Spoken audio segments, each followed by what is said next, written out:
Otylio Rodrigues, tem avançado muito os chamados crimes digitais. Por que isso acontece e como fazer para evitar essa onda de crimes no mundo digital?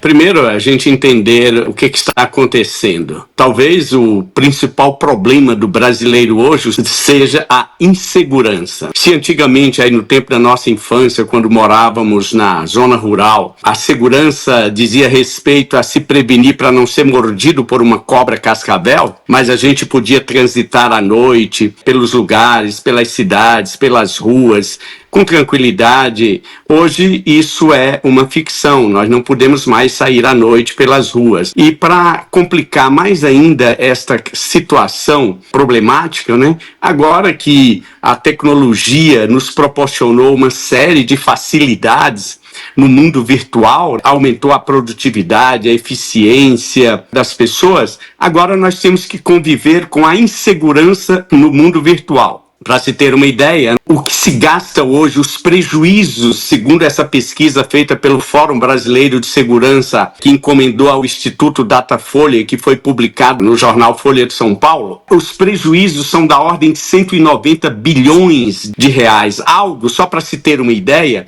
que é muito superior em termos de 40% ao que Estado, União, município gastam com segurança pública. Essa mesma pesquisa verificou também que 23 milhões de brasileiros convivem hoje em áreas onde existe a presença de facções criminosas e de milícias que atormentam a segurança do cidadão. E imagine o estado mental de um pai que tem que conviver em um território dominado por facções criminosas. É um fato que o crime organizado migrou para o mundo virtual, além do problema da insegurança física, nós temos que lidar com a insegurança virtual. Mesmo hoje, nós não podemos sair na rua com um simples aparelho de smartphone, de celular, porque você está correndo o risco de ser assaltado. E o celular é a porta de entrada para a ocorrência desses crimes virtuais, Entre eles, essa pesquisa da Folha lista os principais, como por exemplo, e aí nós fomos apresentados a novos vocábulos, que passaram a frequentar a língua portuguesa, como, por exemplo, o phishing. O phishing é simplesmente a introdução de programas maliciosos, de algoritmos maliciosos que entram nos aparelhos, nos dispositivos eletrônicos, seja nos computadores, nos tablets, nos smartphones, nos desktops, que introduzem um vírus malicioso que roubam informações, e essas informações é a matéria-prima para a ocorrência de crimes digitais, de fraudes financeiras, roubo de senhas, roubo de informações pessoais, roubo de contas bancárias, de cartão de crédito, execução de compras de cadastro, nomes falsos. E, além disso, ainda tem mais um outro crime entre os mais listados lá, ranqueados nessa pesquisa da Folha. Tem o problema do ciberbullying, que é o assédio feito através do ambiente virtual, seja nas redes sociais, nos sites e mesmo no celular. Ou seja, o cidadão não pode mais ter paz. Que mundo que nós chegamos, aonde nós fomos parar. Essa é uma situação que eu imagino que cada um de nós já recebeu alguma mensagem, algum e-mail, mensagem de celular, de WhatsApp, com uma tentativa de golpe. É nesse ponto que nós nos encontramos. É possível o cidadão adotar alguma medida de prevenção? E como isso poderia acontecer? Existem, sim, alternativas concretas de você minimizar, de evitar, de eliminar, de zerar. Isso não é possível, Porque o mundo do crime, ele sempre está caminhando além. Existe hoje muita tecnologia para se prevenir, mas, segundo esses especialistas, teriam duas maneiras de você se prevenir ou minimizar a ocorrência desse tipo de crime e você se proteger contra esse tipo de problema. E as duas situações passam pela conscientização e aquisição de conhecimento. E quais seriam essas duas vamos dizer assim, alternativas. Primeiro é uma alternativa técnica. O que significa isso? Você teria que se prevenir no sentido de que seus dispositivos eletrônicos, a utilização de sites e de computadores e de smartphones, que todo esse trabalho seja sempre feito através de senhas chamadas fortes, porque quando você cria uma senha em todo esse ambiente virtual, você tem que fazer um cadastro, você tem que fazer um login, né, um acesso, e esse acesso é feito mediante uma senha. E essa senha não pode ser uma senha simples, do tipo 222, 444, 1234, como muita gente faz, né? É uma senha forte significa, concretamente, você ter algarismos, letras, maiúsculas, minúsculas, símbolos.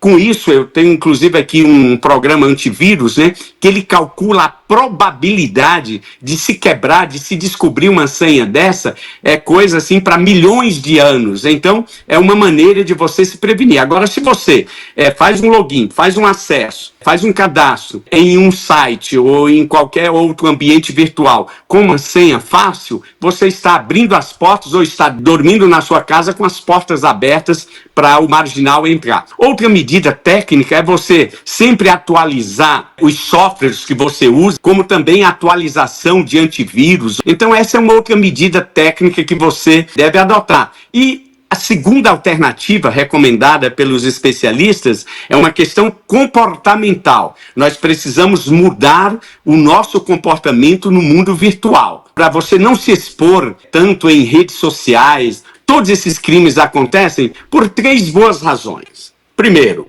ignorância, no sentido de não ter conhecimento, né? As pessoas não dominarem esse ambiente. Segundo, ingenuidade, boa fé, porque muitas vezes todos esses criminosos, eles se apresentam como, por exemplo, uma falsa central telefônica de um banco, ou fazendo promessas milagrosas, né? Então, muitas vezes é ingenuidade da pessoa que cai num golpe desse, e em outras vezes, que é a terceira causa, é a esperteza, né? A pessoa quer ser esperto, quer aproveitar, quer... Outro dia eu estava num aeroporto e ouvindo uma conversa de 2 senhores ao meu lado, conversando. Um deles tinha caído num golpe de comprar um carro pela internet através de um anúncio, né, uma Hilux que custa 300 mil reais e estava sendo oferecida por 70 mil reais.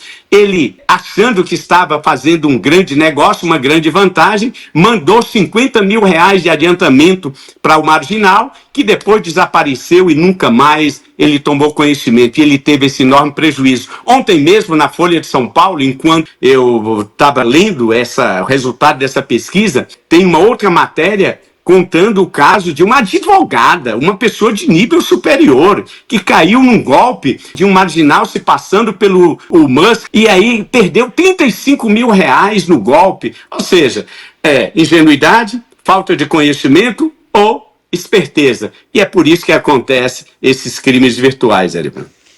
O cidadão também precisa estar mais atento. Simplicidade ou falta de conhecimento não é necessariamente sinônimo de burrice, né? Também fazer a nossa parte, né? Existe falha, Altílio, do Estado, do governo e do próprio cidadão? Vamos lá, mais uma vez, as coisas não acontecem por acaso. Tudo tem uma causa dentro daquele princípio latino, né? Uma vez cessada a causa, cessa o efeito. Se desejar resolver o problema da insegurança pública, seja física, presencial, seja a insegurança no mundo virtual, nós temos que atacar as causas. Bom, então primeiro o governo deveria sim fazer trabalhos de conscientização, de informação, de multiplicação do conhecimento. Usar a inteligência, porque o que se observa é que o governo, de um modo geral, tem uma concepção errada de segurança. Se acredita que, para se aumentar a segurança, o caminho, na concepção que a gente observa do comportamento dos governos, consistiria simplesmente em aumentar ostensivamente a presença do aparato policial. E não é por aí. É muito mais importante o uso da inteligência, usar a própria tecnologia de um modo inteligente. Concretamente, hoje existe a tecnologia de reconhecimento facial. Teve casos recentes de experimentos que foram feitos em estádio de futebol, onde essa tecnologia de reconhecimento facial, ela identifica bandidos marginais que estão foragidos da justiça e estavam em lugares públicos. Então, essa é uma maneira. Outra maneira que o governo deveria fazer para minimizar esse tipo de situação, né, seria o compartilhamento de informações entre os diversos sistemas que existem de segurança, como, por exemplo, a Polícia Civil, a Polícia Militar, o sistema judiciário. Você observa que essas instâncias, elas não se comunicam entre si e, às vezes, existe um verdadeiro conflito. Então, se você aliasse a tecnologia que tem hoje, que é possível ter um cadastro único do cidadão, que está se caminhando para isso, né? A identidade nacional, né? Ter um banco de dados único, porque no Brasil, nos últimos anos, cada estado tem lá um arquivo, então você pode tirar uma carteira de identidade, um RG, em diversas unidades da federação, porque não existe um banco de dados único para você saber. Então, o marginal pode ele sair aqui de um estado e ir para outro e tirar um outro RG lá e se cadastrar, depois continuar cometendo delitos, né? Então, esse tipo, tem que se trabalhar a inteligência, né? A tecnologia. Aqui no meu condomínio, por exemplo, eu vejo, havia muitos problemas de segurança lá no início, e depois que instalaram a tecnologia de reconhecimento facial, um condomínio só entra após a câmera ler a sua face e já libera a cancela eletrônica e você entra. Quer dizer, isso é uma prova da tecnologia. Com isso, você elimina os erros humanos que podem acontecer no serviço de proteção e identificação. Eu diria que teria que caminhar nessa direção e, claro, mais uma outra medida deveria ser a cooperação internacional. Buscar, porque a gente observa hoje que no Brasil o crime organizado ele está penetrando no aparato policial, no aparato judiciário.